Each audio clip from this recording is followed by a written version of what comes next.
The air in Bay 42 of the Crossroads starport always smelled of old grease, ozone, and a dozen different kinds of alien soil. Gene wiped his hands on a cleanish rag, watching his sister, Hannah, direct the unloading of the latest shipment from Mars. The large, boxy cargo hauler was filled with agricultural drones, each one stamped with the simple green circle of their home commune. "Check the couplers on Unit 7, Hannah called to him, her voice echoing in the busy bay. It sounded loose on the landing approach. Gene nodded and grabbed his toolkit. He was good at this, listening to machines, understanding their quiet complaints.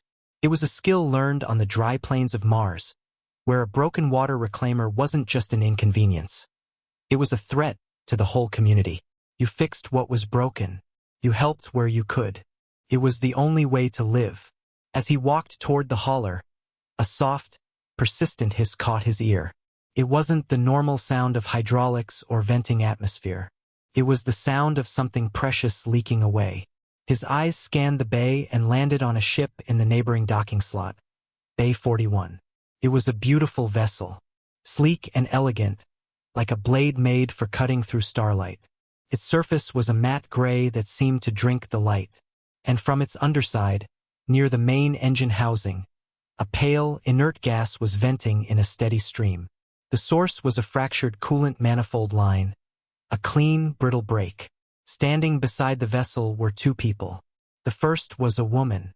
She was tall and stood very still, her hands folded in front of her. Her clothes were simple, a dark gray tunic and trousers, but the material was strange. It didn't wrinkle and seemed to shift color slightly under the bay lights. Her face was calm, but her eyes were sharp, watching the gas vent into the port's recycling system. Next to her was a broad-shouldered man with a stern face. He was speaking urgently into a wrist comm, his voice a low, frustrated rumble. "No, the local certified teams are booked for 2 cycles. Unacceptable. Find another option." The man's voice carried a tone of command. Gene finished his quick check of the drone coupler. It just needed a half-turn tightening, and then looked back at the beautiful broken ship. He saw the problem clearly. The manifold was a specialized part, but the break was in a common coupling area. He had a ceramic bonding torch in his kit that could handle it. He also had a spare coupling from a Martian soil processor that, with a little filing, would fit perfectly. Hannah followed his gaze. "Don't even think about it, Gene. That's Seiji design. Nasty proprietary systems. Let their own people handle it." "They're stranded, Hannah," Gene said quietly. "Look at his face. No one's coming. And we have a schedule. The next load leaves in 6 hours. This will take 5 minutes." He was already walking toward Bay 41, his toolkit in hand. The stern man, Day, immediately stepped forward, putting himself between Gene and the vessel. His posture was protective. "This area is private. Move along." Gene stopped a respectful distance away.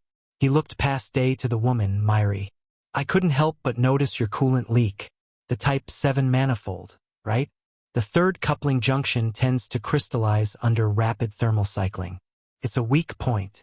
Myri's eyes, which had been looking through him, now focused on him. The technical specificity cut through the usual offers of help she had received. "You are familiar with Seiji propulsion?" Her voice was cool, measured. "No, ma'am," Gene said honestly, shaking his head. "Not specifically, but pressure systems and material stress follow similar rules. I have a bond torch that can seal that composite without weakening it. And I think I have a coupling that will work as a temporary patch until you can get the real part." He hefted his kit. "I can fix it." Day's eyes narrowed. "At what cost? State your price." Gene blinked. He looked at the venting gas, then at the ship, then at Myri. He hadn't thought about a price. It was a broken thing, and he could fix it. Back home, you fixed your neighbor's rover, and they'd give you some fresh-grown vegetables next harvest. It wasn't a transaction. It was a rhythm. "It's just a weld and a spare part," Gene said with a small shrug. "I'm not using it for anything. No charge.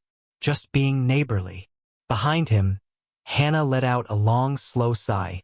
Gene could almost hear her thinking about all the credits he was giving away. Myri studied him, His clothes were plain, stained with honest work. His hands were clean but had ground in grease around the nails. His expression was open, showing only a mild concern for the technical problem in front of him. There was no calculation in his eyes, no hidden agenda. He saw a broken machine, not an opportunity. A very small, almost invisible smile touched the corner of her mouth. It was the first genuine reaction she'd had in days. She gave a single, slight nod to Day, who stepped aside, though his suspicion remained. "Your assistance would be appreciated," Myri said. Jean gave her a quick, polite smile. "Great, I'll get my sister's bay opened up. The light's better in there." He turned and gestured for them to follow, already planning the repair in his head, completely unaware that the most important examination had already happened, and he had, without trying, passed. Jean led the way into his sister's docking bay. It was less tidy than the one next door, filled with the sturdy, practical boxes of Martian machinery. Hannah followed, her arms crossed, watching the two elegant strangers with a pilot's wariness. "Over here is fine," Jean said, pointing to a clear spot under the bright work lights. He set his toolkit down on a low bench with a soft clatter. "Hannah, can you bring the portable stabilizer? Don't want the ship shifting while I'm under it." Hannah nodded, moving to fetch the equipment, her eyes still on the visitors. Myri watched Jean work. He moved without hurry, but also without wasted motion. He pulled a heavy cloth from a shelf and laid it on the floor where he would be kneeling. He checked the charge on his bonding torch with a practiced flick of his wrist. His focus was entirely on the task, not on her. Day stood close to Myri, his body tense. "This is irregular," he muttered in their native tongue. "It is," Myri replied quietly in the same language, her eyes never leaving Jean. "Observe." Jean wheeled the stabilizer under the ship's sleek belly. He looked up at the fracture, whistling softly. "Clean break," he said, more to himself than to anyone. "Like snapped ice. The coupling must have been flawed from the factory." He rummaged in his kit and pulled out a small, dull metal ring. It was clearly a different make, rough and industrial. He began filing one edge with a hand tool, the sound a steady, rasping rhythm. "You intend to use that part?"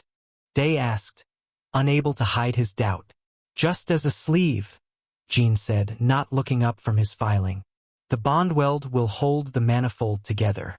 This will just give it some extra support, take the flex stress off the repair. It's a temporary fix, but it'll hold for months." He blew the metal dust off the ring and held it up to the light, checking his work. Satisfied, he put on a pair of tinted goggles. "Might be a bright flash," he warned casually, then sparked the bonding torch. A needle-thin beam of blue-white light hissed to life. Myri watched the light play over his focused, calm face. Other candidates had offered to summon master engineers. They had given grand speeches about their personal repair fleets. This human simply got to work. He did not try to impress her with words. He was impressing her, deeply, with his quiet competence. The work was quick. Jin's hand was steady as he traced the beam along the fracture line. The specialized composite material glowed and flowed like molten glass, sealing the crack perfectly. He then slipped the filed ring over the joint and made 2 quick welds to anchor it. He shut off the torch. The whole process took less than 4 minutes. He slid out from under the vessel, took off his goggles, and peered up at his work. He gave a single, slow nod. "Solid. Let it cool for a few minutes, and you can pressurize the system for a test." He stood up, wiping his hands on the rag again. There was a small smudge of carbon on his cheek. He looked at Myri. "Should be as good as new. Better, maybe, with that reinforcement sleeve." Day was already consulting a small scanner, pointing it at the repair. His stern face showed a flicker of surprise. "The seal is perfect. Structural integrity is at 100% of the original specification." He looked at Jean with new, uncertain eyes. Myri stepped forward. She looked at the repair. It was not beautiful. The weld was neat but visible, and the added ring was clearly apart from another machine, a different world. It was a repair meant to function, not to be admired. It was, in its own way, profoundly honest. "You have our thanks," Myri said. She nodded to Day, who produced a slim credit chip from his tunic. It was plain platinum, capable of holding a small fortune. "For your service and the part," Day said, holding it out. Jean looked at the chip, then at the simple ring still on the floor, then at Hannah, who was staring at the chip with wide eyes. He shook his head gently. "No, really, I can't take that." Day froze. "It is the agreed payment." "But we didn't agree on a payment," Jean said, his tone kind but firm.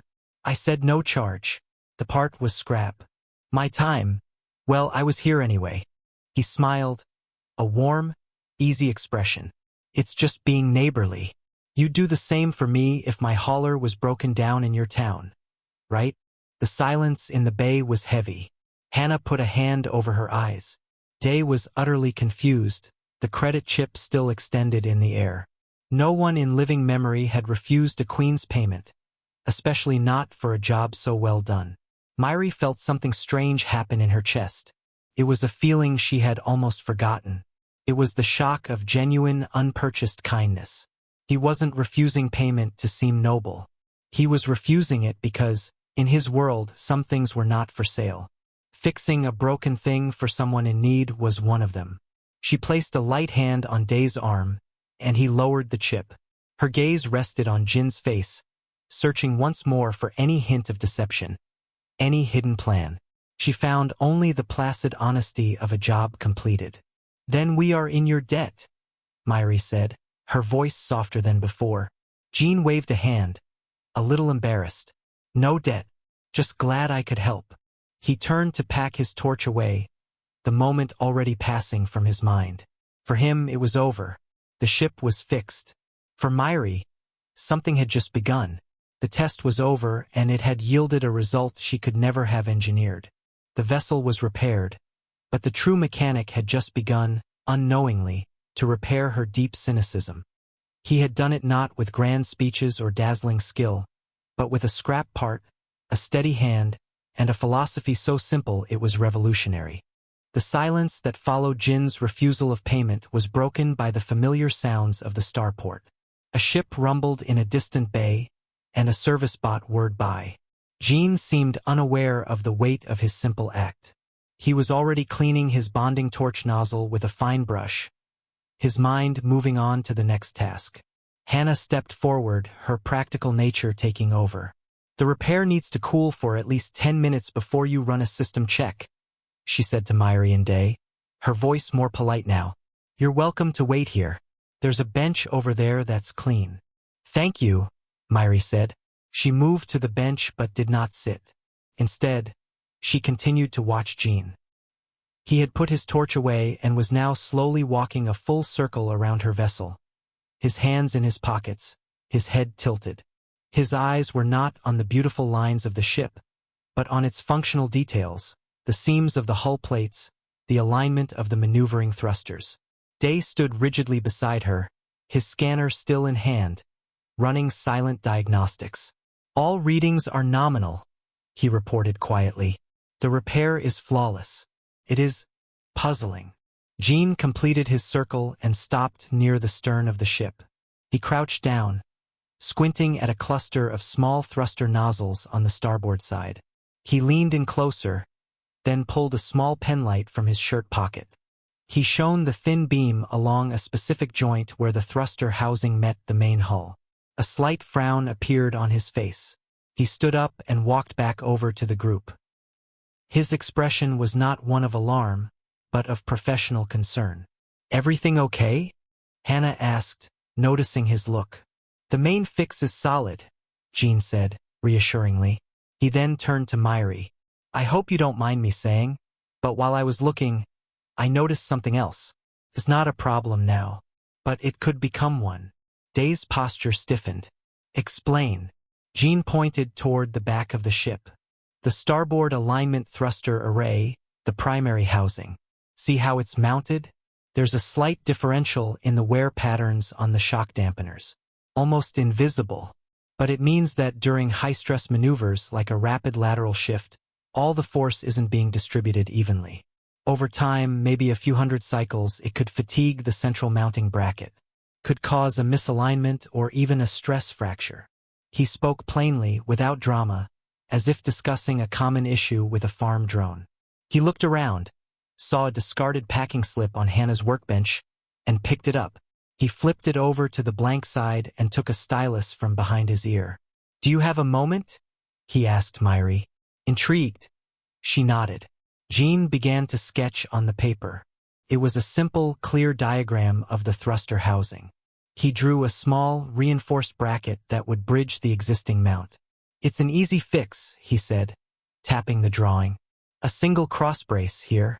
It would take the uneven load and spread it back out. Any decent port fabricator could make it and install it in an hour. It's just preventative maintenance. Fixing a problem before it happens."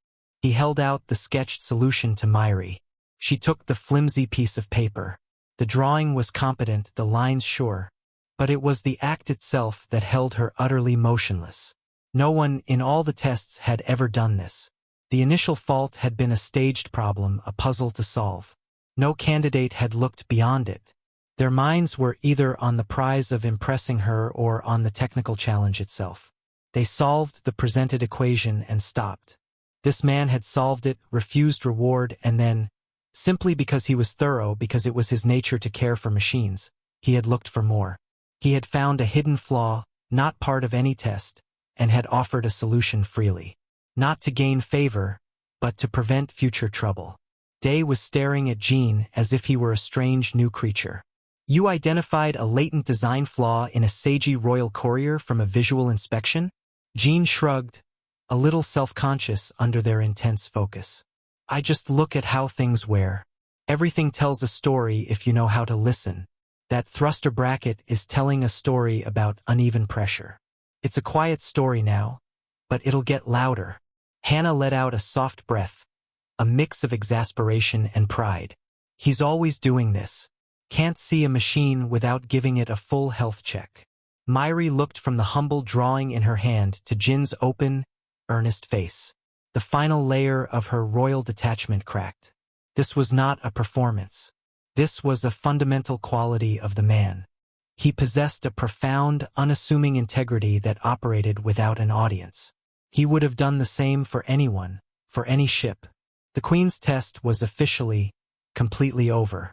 It had been obliterated not by grand skill, but by a deeper, quieter kind of excellence. She looked at the sketch again, then carefully folded the paper and placed it inside her tunic, over her heart. The gesture was instinctive, meaningful. "You have given us two gifts," Myri said, her voice carrying a new warmth. "The first was our immediate journey. The second is the safety of many journeys to come." She paused, then made a decision that no suitor had ever earned.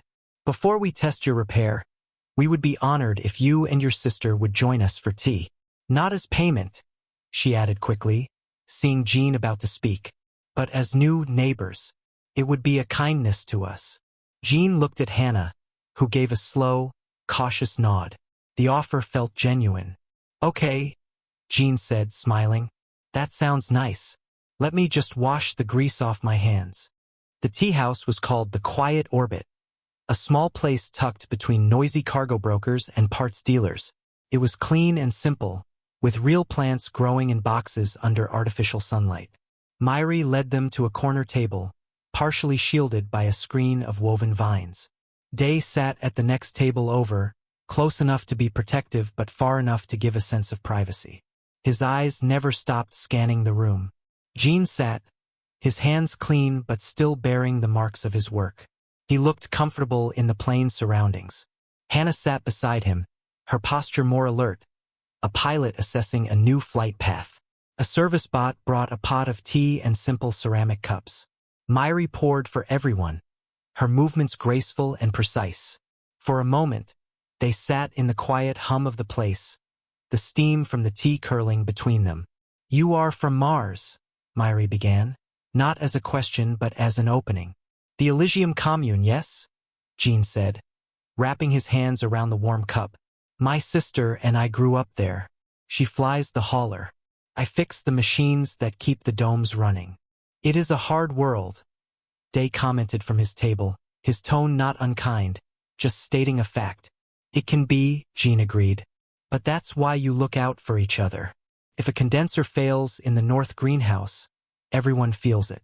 So you help your neighbor fix it. They'll help you when your water reclaimer acts up. It's just how you live. He said it so simply, as if explaining that water was wet. Myri sipped her tea, savoring the earthy flavor and his words. So the help you offered us. This is your commune's way. Jean thought for a second. I guess it is. Felt like the obvious thing to do. Your ship was broken. I could fix it. Why wouldn't I? Hannah gave a soft snort. Not everyone thinks that way, little brother. Most people see a ship like that and think, credit transfer.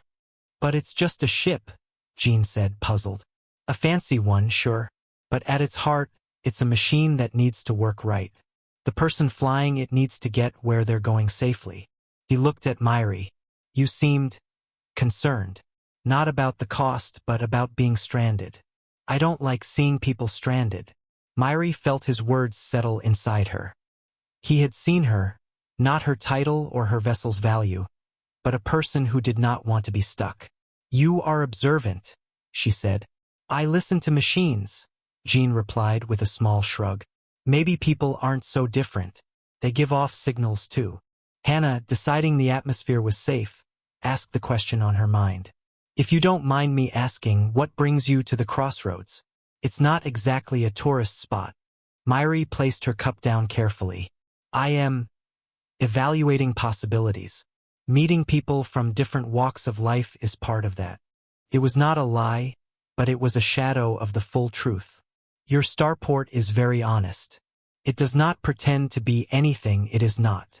It's loud and it smells funny, Jean said with a genuine smile.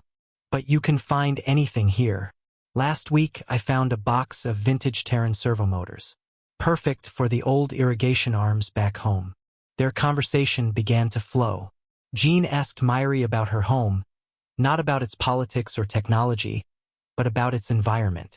Is it rocky? Lots of water? What do the stars look like from your night sky? Myri found herself describing the great glass forests of her world, how the light fractured through them at dawn. She spoke of the twin moons. She had not spoken of these things in years, not to someone who asked with simple curiosity rather than strategic interest. In return, Jean told her about the red dust of Mars, how it got into everything, and the deep, quiet beauty of the domes when the hydroponic gardens were in full bloom. He spoke of community meetings and shared meals. Day listened, his stern face gradually softening a fraction. His scanner, under the table, had long since confirmed no hidden recorders, no signaling devices on the humans. They were exactly what they appeared to be. As the tea grew cold, a comfortable silence fell. Myri looked at Jean, this young man from a red planet who fixed things with scrap parts and believed in helping strangers. He was the opposite of every courtier, every diplomat, every suitor who had ever stood before her. They offered power, alliances, wealth. He had offered a welded seam and a hand-drawn sketch. He had also offered a moment of uncomplicated connection, which felt more valuable than all the rest. Finally, she knew she could not continue the pretense. Felt wrong, like bringing dirt into a clean room. She took a slow breath, setting her shoulders. Hannah noticed the shift in her posture immediately and grew still. Jean, Myri said, her voice clear and calm. The truth is more complex than I have said. My vessel's breakdown was not an accident. It was a test. And I am not a simple traveler. I am Myri, the queen of the Seiji. She paused, letting the words hang in the air between the cups and the empty teapot. Jin's eyebrows went up. He looked at her face, then at Day's solemn nod, then back at her. He didn't gasp or bow or stutter. He blinked slowly, his mind working. He thought about her fine clothes, Day's protectiveness, the beautiful ship. "Huh," Jean said softly. He took a last sip of his cold tea. "Well, that explains the nice ship." His reaction was so utterly devoid of agenda or fear that Myri almost laughed. Hannah's mouth was open, her hand frozen halfway to her cup. Jin's next question, however, was not about her title or her power. His frown was one of concern, not for himself, but for her. "So," he asked, his tone gentle, "when you said you were evaluating possibilities, and the broken ship was a test, does that mean everyone who has tried to help you here was just performing?" Jin's question hung in the quiet air of the tea house. "Does that mean everyone who has tried to help you here was just performing?" The gentleness in his voice held no accusation. It was simple curiosity mixed with something else, a touch of sadness. Myri felt the directness of his question like a clean, cool wind. There was no point in evasion now. "Yes," she said, her own voice quiet but firm. "For many days, my vessel has been broken in different ports. Many people of high standing have come. They saw an opportunity." She paused, choosing her words carefully under his calm gaze. "Some brought their own engineers, trying to show their access to skill. Others made grand promises of new ships, trying to show their wealth. A few even tried to diagnose the problem themselves, to show their intelligence. But they all saw the same thing first, me. They saw a queen, target, a means to an end. The ship was just the door to that end." Jin listened, his face thoughtful. He looked down at his own hands, resting on the simple table. Hands that had just been fixing a machine. "So they weren't really fixing the ship for you," he said, almost to himself. "They were fixing it for themselves." "Yes," Myri said, a little surprised at how clearly he saw it. "Exactly that." "That must have been very disappointing," Jin said, looking back up at her. His expression was full of a sincere, uncomplicated empathy. To be surrounded by all that noise, and all you wanted was a quiet repair. For a moment Myri could not speak. In all the analyses by her advisors, in all her own quiet frustrations, no one had ever distilled it so perfectly. It had been disappointing. It had been lonely. It had been a terrible noise. And this young man from Mars had cut through it all with the quiet hum of a bonding torch and a refusal of payment. Hannah found her voice, practical as ever. "So this was a test for a potential spouse?" She was already thinking of the politics, the dangers, the sheer scale of what her brother had stumbled into. "It was the final test," Day said from his table, his tone formal. "A test of character, observed in secret." Jin nodded slowly, absorbing it all. He took a deep breath and let it out. Then he did something Myri did not expect. He smiled, a small, apologetic smile, and shook his head. "I'm sorry you went through all that," he said. "But I have to be clear. I'm not what you're looking for. I'm not a prince or a diplomat. I'm a mechanic. I like my life.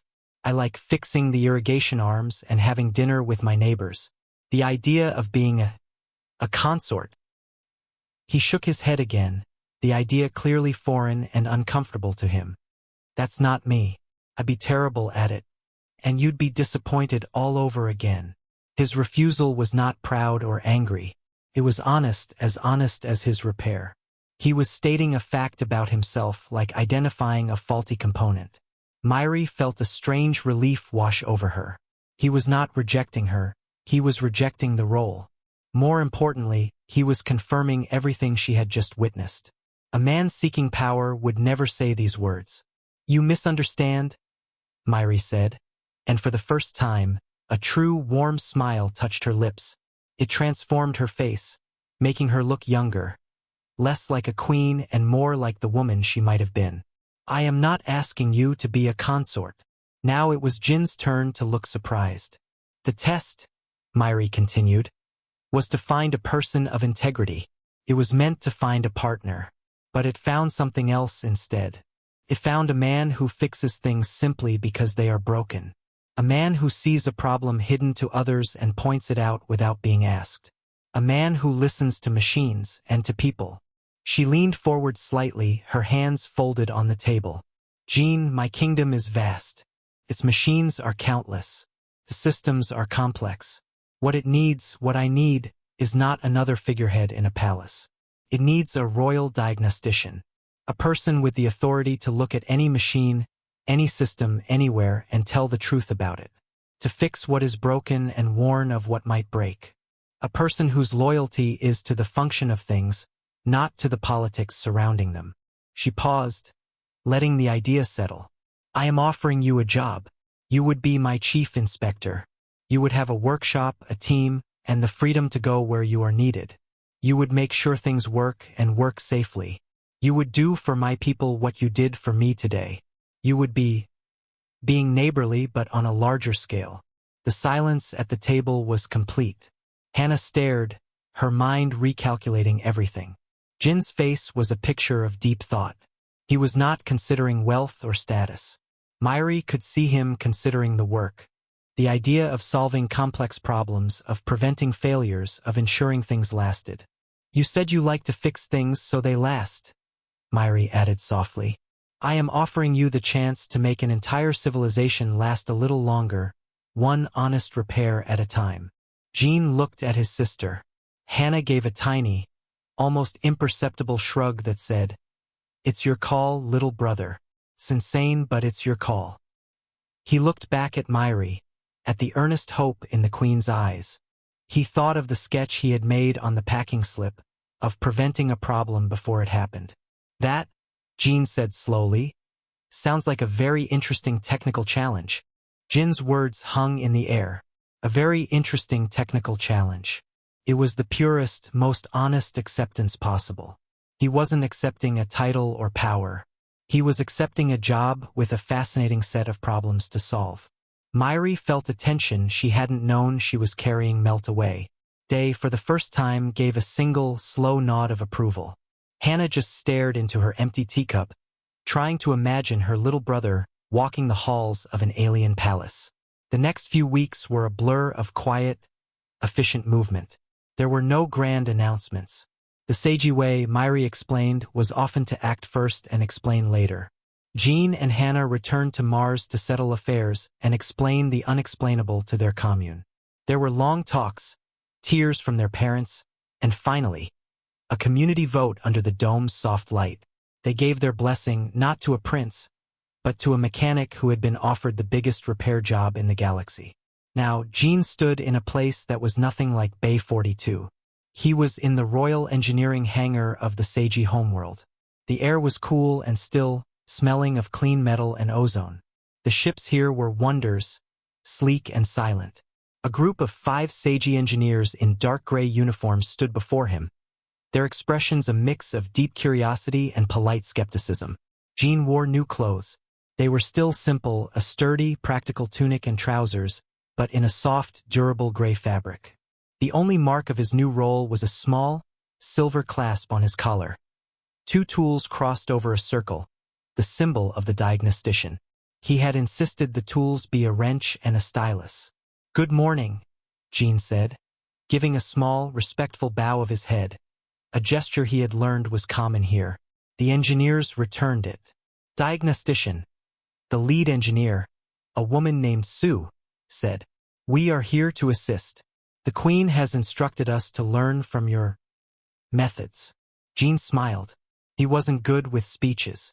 He was good with machines. Let's start with something simple. That transport over there. He pointed to a mid-sized personnel carrier. Can we bring it to the inspection bay? The engineers exchanged glances but complied. Soon, the ship was elevated on a platform. Jean walked around it just as he had walked around Myri's vessel. The engineers watched, scanners in hand.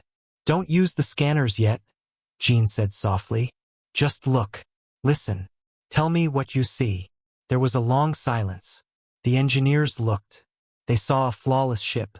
Look at the landing struts, Jean prompted. He knelt down and pointed.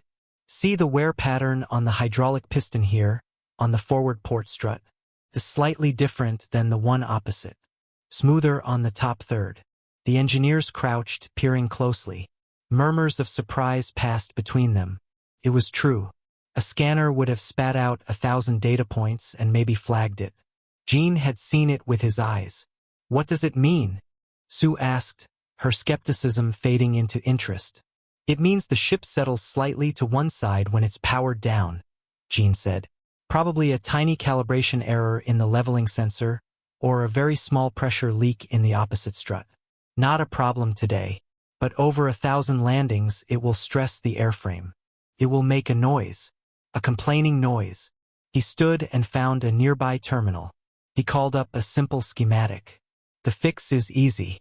Adjust the sensor calibration. Maybe swap 2 valves. The point is to find the story the machine is telling you now, before the story becomes an emergency shout. He spent the next hour teaching them his listening method. He showed them how to trace vibration lines, how to read dust accumulation patterns, how a slight discoloration on a heatsink could hint at a flow restriction 3 systems away. He spoke of predictive maintenance not as a series of scanner commands, but as a conversation with the machine. The engineers began to see. They weren't just learning new tricks. They were learning a new philosophy. It was a philosophy of care, of attention to detail born not from procedure, but from a desire for things to run smoothly for the people who used them. In her private chambers high above the hangars, Queen Myri watched a live feed on a screen. She saw Jean, not holding court, not giving orders, but pointing, explaining, sometimes taking a tool himself to demonstrate. She saw the engineers' body language change from stiff formality to engaged curiosity. They were leaning in, asking questions. Day stood beside her. The initial reports are favorable, he said. He has already identified 17 minor inefficiencies in the Royal Fleet that our routine scans had missed. All have been corrected. Myri nodded, her eyes on the screen. Jean was smiling now, showing an engineer how the sound of a perfectly balanced power coupling was a quiet, steady hum, not a silent one. He is not just fixing machines, Day, she said softly. He is fixing a mindset. We have been so focused on perfection that we forgot about resilience. He teaches resilience. On the hangar floor, Jean finished the session. The engineers were talking animatedly among themselves. As they began to disperse, Sue turned back to him. Diagnostician, she said, her voice respectful. This listening, it is a skill from your home? Jean thought of the red dust and the shared repairs. It's from needing to rely on each other, he said. When you share what you have, you learn to take care of things. You listen so they last longer. Sue bowed again, deeper this time. We will listen, diagnostician. As Jean walked back to his new, modest workshop, filled with both Seiji precision tools and a box of his old Martian spares, he felt a sense of rightness. The scale was terrifying. The responsibility was huge. But the work was the same. A broken thing needed fixing. A quiet story needed hearing. He had fixed the Queen's vessel for free, not knowing it was a test. Now, he was being paid to apply that same simple principle to an entire kingdom. It was, he thought, the most interesting job anyone from his commune had ever gotten. And all he had to do was keep being neighborly. Months had passed. The story, as such stories do, began to leak out from the Seiji homeworld. It did not spread through official channels. It traveled with engineers, with cargo pilots, with port mechanics. It was a quiet story, told in docking bays and crew lounges over cups of bitter coffee.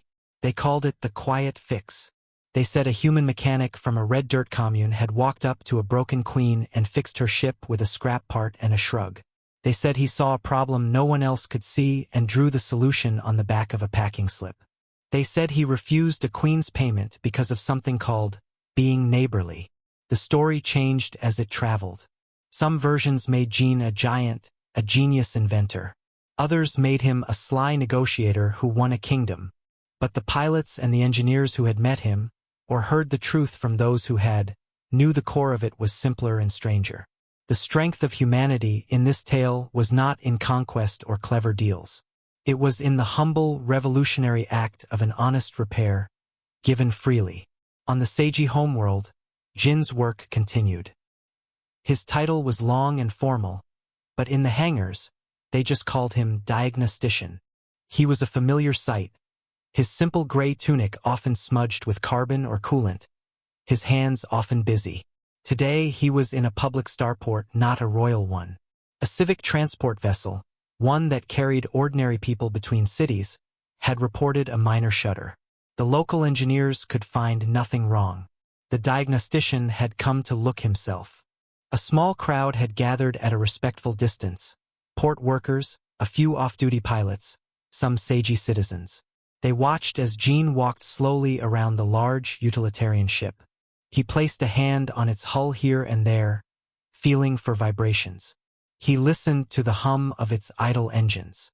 Finally, he knelt by one of the main landing gears. He motioned for the chief port engineer, a nervous man, to join him. "Do you hear that?" Gene asked, his voice low. The engineer listened hard. "Just the normal gear cycle, diagnostician. The harmonics are within spec." "Not the cycle," Gene said. "The breath. Listen." He waited. There was a soft, almost musical ping that followed the hydraulic pump's main action. There. That tiny ring after the pump stops. It's an echo in the fluid line. It means there's a tiny, tiny bubble in the system. A micro leak at a seal. The scanners wouldn't flag it. The shudder people feel isn't in the engine. It's the gear settling differently each time because of that bubble. In a year, it becomes a big leak. Then a failure. The engineer stared, understanding dawning. A bubble. Of course. Gene stood, pulling a small notepad from his pocket. It was a habit now. He sketched the seal location and the suggested replacement procedure. Use the upgraded polymer seal, not the standard one. The spec is listed for high-altitude craft. It will handle the pressure variance better. It'll last the life of the ship. He handed the sketch to the engineer, who took it like a sacred text. "Thank you, diagnostician." Gene gave a small smile. "Just doing the job." He looked at the watching crowd and gave a friendly nod before heading back to his small, unmarked shuttle. In her palace, Myri read the report of the incident.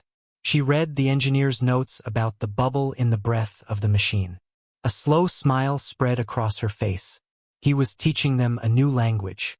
She walked to a window overlooking the great glass forests. Her world was changing. The Royal Engineering Corps, once obsessed with flawless specifications, now held listening sessions on new designs. The concept of preventative care was entering the common language. It was a quiet, practical revolution, rooted in the simple idea that to care for something was to know it deeply. Her communicator chimed. It was Hannah, Jin's sister, now a frequent courier on the Sagimar's route. Her face appeared on the screen, grinning. "He just messaged me," Hannah said. "He found a perfectly good vintage Terran logic board in a scrap dealer's bin on some backwater port. He says it'll smooth out the timing cycles on the old atmospheric processors in the Eastern Dome. He's mailing it home." Myri laughed, a genuine, warm sound. "He is fixing his old home with parts found while fixing his new one." "That's Gene," Hannah said, her smile softening. "He just sees broken things and wants to make them work. Thank you, Your Majesty, for seeing him, not as a tool but as a person." "Thank you," Myri replied, "for sharing your brother with us. He fixed more than a ship." They ended the call. Myri looked back at the forest, where the light was beginning to fracture into evening colors. The vessel had been fixed for free, but the true repair was to the spirit of a kingdom. It was a lesson in looking beyond the surface, in listening to the quiet stories, in the strength found in simple, unasked-for kindness. In a workshop that smelled of oil and old Martian dust, Gene carefully packaged the logic board. He included a note for the commune's head mechanic, explaining the installation. He didn't think of legacy or stories. He thought of the atmospheric processors running a little smoother, of the people in the dome breathing a little easier. He was just being neighborly. And across the stars, in 1,000 docking bays and hangars, that idea, humble and profound, was becoming a new kind of legend.